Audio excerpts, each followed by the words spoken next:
මොකද මගේ වෘත්තීය ජීවිතයේදී මම ඕන තරම් දැකලා තියෙනවා මෙන්න මේ කෑෂ් ෆ්ලෝ ප්‍රශ්න හින්දා කඩම් වැටිච්ච ව්‍යාපාර. ඒ වගේ උදාහරණයක් විදිහට ගත්තොත් ඔයාගේ තියෙන ෆික්ස්ඩ් ඇසෙට්ස් ඔයාට පුළුවන් පොඩි ඇනලිසිස් එකක් කරලා බලන්න කොහොමද මේ වගේ තියෙන කෑෂ් ජෙනරේට් කරන්න, ප්‍රොෆිට් ජෙනරේට් කරන්න තියෙන හැකියාව. ඒ කියන්නේ ඔයාට හැකියාවක් තියෙනවා ඔයාගේ මේ ජංගම වත්කම්, ඒ කියන්නේ තොගය වෙන්න පුළුවන්, එහෙම නැත්නම් ඔයාගේ රිසීවබල්ස් වෙන්න පුළුවන්. ඒවා අඩු කිරීම තුලින් ඔයාගේ මුදල් තොගය වැඩි කරගන්න. උදාහරණයක් විදිහට ඔයාගේ තියෙනවා ඔයා හැම මාසෙම පවත්වගෙන යනවා ඇවරේජ් ස්ටොක් එක රුපියල් ලක්ෂ 2ක ස්ටොක් එකක්. ඔයාට පුළුවන් නම් යම්කිසි විදිහකින් යම්කිසි කාර්යක්ෂම විදිහකින් මේ ඇවරේජ් ස්ටොක් එක රුපියල් ලක්ෂය දක්වා පල්ලෙහා දාන්න. අන්න ඔයාගේ මුදල් තොගයට අමතරව මුදල් රුපියල් ලක්ෂයක් එකතු වෙලා බැලුවොත් මොනවාද මේ ස්ටොක් එකේ තියෙන්නේ කියලා බැලුවොත් සමහර ස්ලෝ මූවින් අයිටම්ස් ඔයා ගොඩක් ඔයාගේ ස්ටොක් එකේ හිර කරන් ඉන්නවා. මේවා විකිට.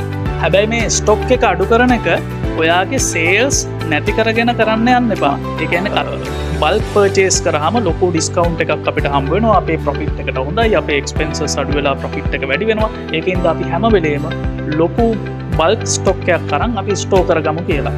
ඒක හැම වෙලේම එහෙම නැහැ. ඒකෙන් හැම වෙලේම ඔයාගේ ප්‍රොෆිට් එකට ලොකු උදව්වක් වෙන්නේ නැහැ. රිසීවබල්ස් ඒ කියන්නේ ණය ගැතියෝ.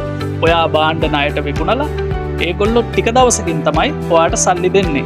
ඉතින් මේ හිර කරලා තියෙන්නේ මේ ණය ගැතියන්ගේ හිර කරලා තියෙන්නේ ඔයාගේ සල්ලි. විශේෂය රුපියල් මිලියනේ තියෙන ණය ගැතියෝ, සාමාන්‍ය ණය ගැතියෝ රුපියල් ලක්ෂ 5කට විතර බස්සන්න අන්න ඔයාට අර අඩු කරපු ලක්ෂ 5 මුදල් විදිහට ඔයාගේ අතට එනවා. ඔයාගේ ඇවරේජ් කෑෂ් ස්ටොක් එක වැඩි වෙනවා රුපියල් ලක්ෂ 5කින්. කොහොමද එහෙම කරන්න? මම නිකන් පොඩි ටිප්ස් ටිකක් දෙන්නම්. සමහර වෙලාවට ඔයාට ඒගොල්ලෝ දෙන ඩිස්කවුන්ට් එකක් අහිමි වෙන්න පුළුවන්. ඔන්න ඔය වගේ පොඩි පාඩුවක් වෙන්න පුළුවන්. අපිට රැවුලයි කන්දයි දෙකම බේර ගන්න බෑනේ. හැම මාසෙම රුපියල් මිලියනයක මිලදී ගැනීම කරනවා.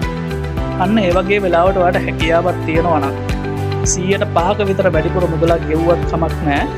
මාස 3ක ණය කාල සීමාවකට බඩු මිලදී ගන්න පුළුවන් නම් ඔයාට ඒ ඔප්ෂන් එකට යොමු වෙන්න පුළුවන්.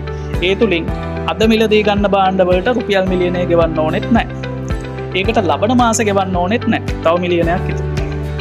ඊට පස්සේ ඒකට ඊළඟ මාස ගෙවන්න ඕනෙත් නැහැ. ඇයි දින 90කින් මාස 3කින් ගෙවන්නේ. ඊට පස්සේ තමයි සල්ලි ගෙවන්නේ. එතකොට බලන්න රුපියල් මිලියනේ කීයක් ඔයාගේ අතේ රැඳුනද? රයිට්? මිලියන 3කින් ඔයාගේ කෑෂ් ෆ්ලෝ එක, ඔයාගේ කෑෂ් ස්ටොක් එක වැඩි වෙනවා. ඔයාගේ